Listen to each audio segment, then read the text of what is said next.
So I'm Emma, and I'm sitting here with Adam. We're both from Duke iGEM 2017. How are you today, Adam? I'm good. How about you, Emma? I'm doing pretty good. So we just started classes. Yeah. And so how do you deal with iGEM and classes? So, it definitely has been like a learning process to get better at it, but with iGEM or any kind of research, I kind of try to make it that if I have the class flexibility, I make heavier days than lighter days instead of just evenly distributing it out. So then I'll have, like this semester, I have my Tuesday and Thursday. There isn't really that much time for lab work because I stacked most of my classes there. But the trade-off is Monday, Wednesday, and Friday. I definitely have time to put in hours in the lab. And I think more than any other science, biology and synthetic biology kind of lend itself well to this strategy for undergrads because there are lots of like overnight inoculations or like reactions that require you to come in and just set something up and leave it for a day, like a dye stain or anything. So I always plan my stuff around like doing those overnight things on the light days and then the real work on the days that I have more time. That's a good strategy. What would you tell somebody who's just starting out? This was their first iGEM project. I mean, you're a senior now at this point. You've done it for a few years here. What would you tell them? If you're starting in the summer, that's definitely to your advantage because there's a bit of a learning curve when you start research, and so the summer gives you the extra time to kind of work it out and become more efficient at that, and then you kind of have a tempo for when you start in the school year. If you are starting in the school year and you don't have any research experience, it's important to make realistic approximations of how long your classwork takes you and put that into like a schedule or some sort of plan for yourself so then you can plan your research in correspondence because it's really easy to fall into the trap of being immersed in the research so much that you feel like you got to keep pushing and pushing and then you don't realize that you weren't really committing yourself to rigorous study for your classes every day, and that's like a really easy trap to fall into. It's really easy. I see a lot of people do that all the time. There's like almost a kind of like phenomenon of like research procrastination it's more like academic procrastination via the lab as a surrogate because like it's really easy to like make yourself feel better about being too anxious to study by like getting an extra like PCR done or something, but that's like still on some level it's busy work and you're like avoiding the scary like part where it could be hard to understand a textbook. Yeah.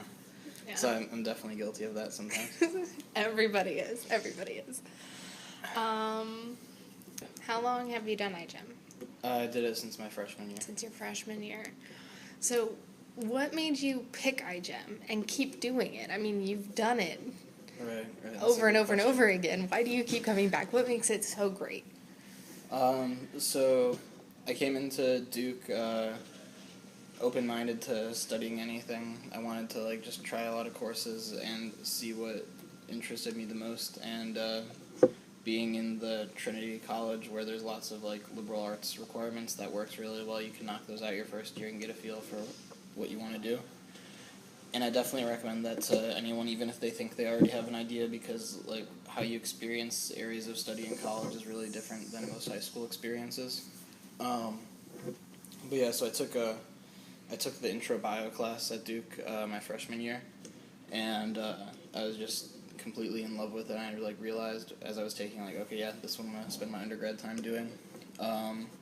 So I applied for the Howard Hughes Research Fellowship and got that, and basically that's like a scholarship at Duke that lets you stay over the summer and work with a PI and get mentorship. And just coincidentally, the PI I ended up with was Dr. Nick Bushler, and at the time he was the faculty advisor for iGEM. So he started having me do CRISPR-Cas9 kinetics research, and then again another coincidence, that was also what the team that year was trying to work on. So it got to the point where it was like we were both in the lab and we were both doing similar work, and it just like made sense for us to work together. And then when I joined the team, it was such a positive experience. I never really looked back. That's awesome. So what are your after graduation plans? My main goal is to go to graduate school and pursue a PhD in bioengineering. I'm really interested in the way recombination with CRISPR and Cas9 is being optimized in E. coli and bacteria, and then also how delivery methods to other types of organisms are being developed, and I want to get involved in that. How'd you pick that?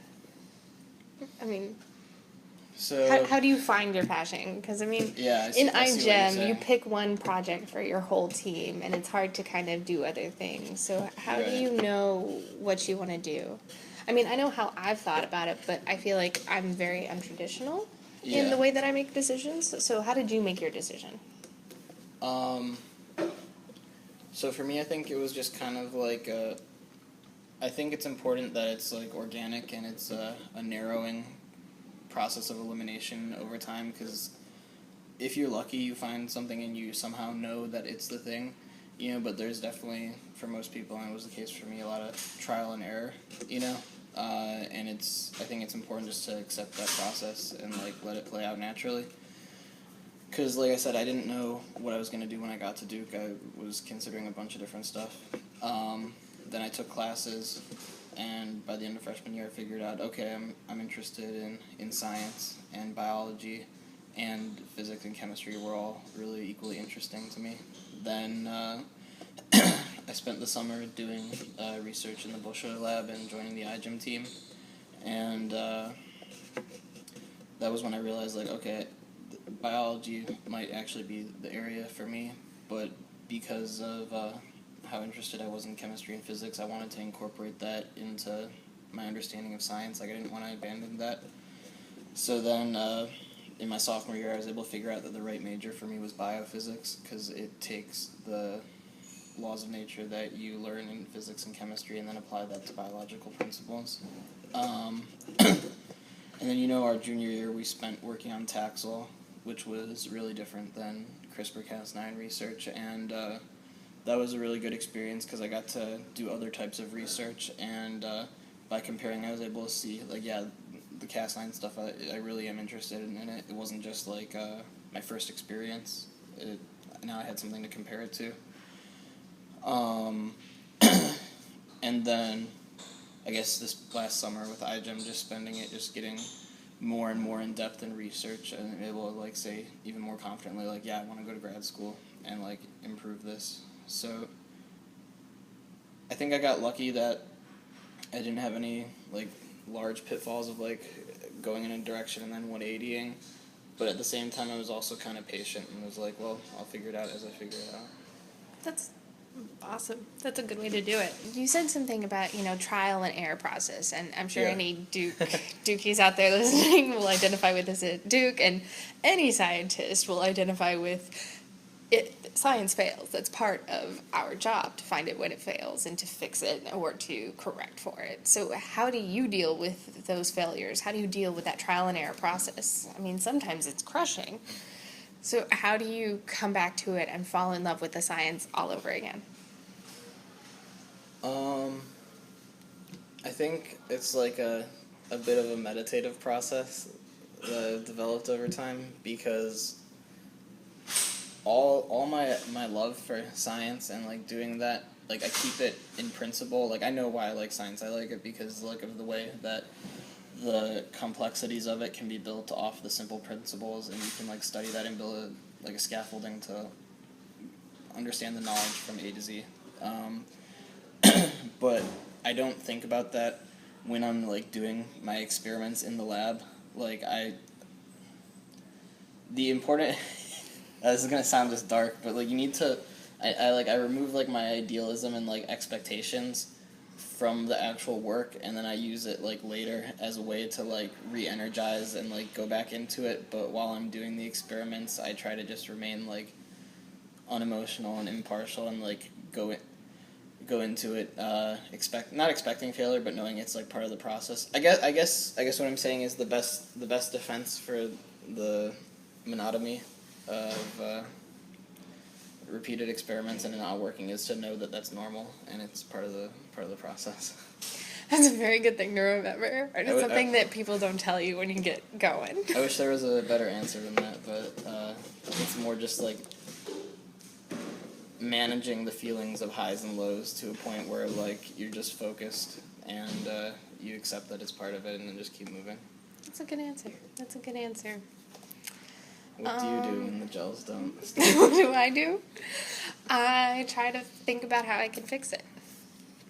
So that's my way, is that I'm a very optimistic person. It makes you feel more like positive to like think like, okay, well, how can this be? Right. Yeah, It's not that it failed, it's that, okay, something didn't go, I don't understand something. Right. It didn't go the way I thought it was gonna go, so there's something that I'm not getting, there's something that I'm not understanding, or there's something that isn't working, and how do I correct for that? How do I fix it? How do I run the gel better? Or how do I get things to express better? Stuff like that.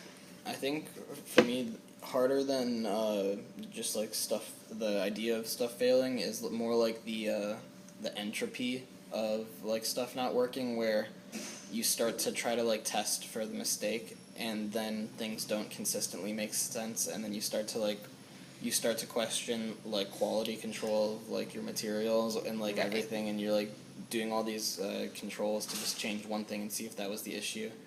And you're not seeing anything, and the results actually make it more like blurred. That's the really like horrifying part. And That's the awful part about science. sometimes on that, I feel like it's like when you're reading a text that's too hard, or like a problem that's too difficult. Like in your classes, you just need to leave it alone for a little while, because I don't think you can do productive work once you've been entranced by the entropy, you know, because then you start to, I think, design more irrational experiments, and you're like, maybe this, and then if you look back on it, you were like on this like far off derivative, and you should just like come back to the beginning. Yeah, no, that makes sense. Always go back to the beginning. Yeah. Biology is a natural process. We have rules for it. Yeah. We have guidelines for it. That's a better way of saying rules. But going back to the beginning, it's a good way to go. It's a good way to go. Well, thank you, Adam, so much. I enjoyed talking with you. Thanks for interviewing me.